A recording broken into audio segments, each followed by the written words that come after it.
G20 meeting recently in Hamburg, Germany, a global surge in left-wing violence has left campuses burning and cities smoldering. In response to the chaos, the National Rifle Association released an ad that treats lawful self-defense as the answer to escalating civil disorder. Here it is. Make them scream racism and sexism and xenophobia and homophobia, to smash windows, burn cars, shut down interstates and airports, bully and terrorize the law-abiding, until the only option left is for the police to do their jobs and stop the madness. And when that happens, they'll use it as an excuse for their outrage. Well, weirdly enough, the video wasn't well received on the left. They immediately accused Dana Loesch, who you just saw there in the video, of calling for civil war and inciting racial violence. Black Lives Matter, which some say actually has incited racial violence, fired back with their own video. Here it is. Until the only option left is for Black people to disrupt the systems that keep us oppressed and build the kinds of communities in which we want to live. And when that happens, they'll use it as an excuse to kill more of us. We know that we are not safe, but we are not scared either. We will continue to produce media, teach students, march, and protest to not only protect the First Amendment as fiercely as the NRA protects the Second, but to protect our lives from gun-toting racists. We demand the NRA immediately remove their dangerous propaganda videos narrated by conservative talk radio hosts Dana Loesch and Grant Stinchfield. So we're for the First Amendment, but we demand that the video is removed.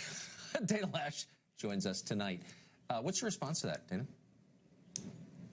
Well, Tucker, thanks so much for having me. Well, that's actually incredibly ironic, and you just pointed that out. They say that they're for the First Amendment, but yet they want to do quasi-censorship, being that it's not actually a government entity, but they want to quasi-censor my First Amendment rights. Tucker, there's nothing at all wrong. There's nothing exaggerated. There's nothing at all bad that I said in the original ad. In fact, I think that that's the common ground that we should all come together on. We all condemn violence. We condemn the people who sanction violence. We condemn the violence itself, the people who endorse it, and the people who want to pretend that it doesn't happen so that it can go on and they can further ignore it. That's what we condemn.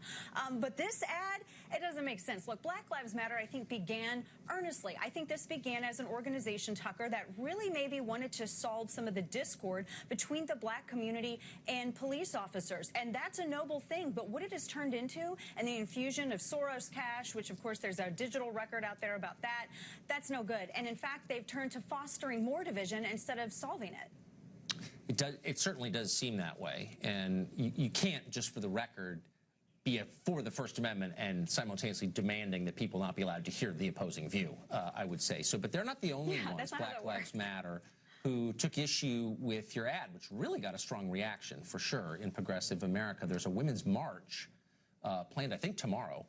I won't be going, in part a response to this ad in the National Rifle Association. What is it exactly? Yes. Yes, it is the Women's March, which, if you remember back in January, Tucker, they banned pro-life women. So it's some women only. It's not all women.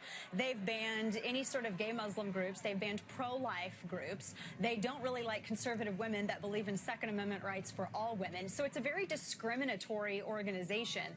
And they've decided to react in this manner to me speaking truth. They've tried to smear it and go after me and say that I was inciting violence. But, Tucker, the crazy thing is that these organizers have said way more. They've said actual incendiary things, and they've supported some pretty dangerous people. People like Louis Farrakhan, people like Siraj Wahhaj, who, if you remember, testified in defense of the blind sheik, who actually thought that jihad was physical struggle and talked about that.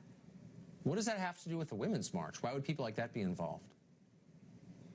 I have no idea, because the men that they actually support don't believe really in women's rights. Louis Farrakhan thinks women should be home in the kitchen, and they've partnered with Moms Demand, which is Michael Bloomberg's AstroTurf gun lobbyist organization, and they're just upset. I'm not even sure that they know quite what they're upset about, but they've decided to march together along with Black Lives Matter, which I find kind of shocking, considering that Michael Bloomberg, the founder of Moms Demand, believes in, quote, throwing young black men up against the wall and frisking them. That's a policy he supports to the point where he tried to stop the Aspen Institute from releasing video of him saying it. So Black Lives Matter hasn't released a statement on that, and nor has Moms Demand condemned it, and nor Tucker has the women's organization, the Women's March. They haven't condemned Linda Sarsour's call for jihad. So waiting for those videos.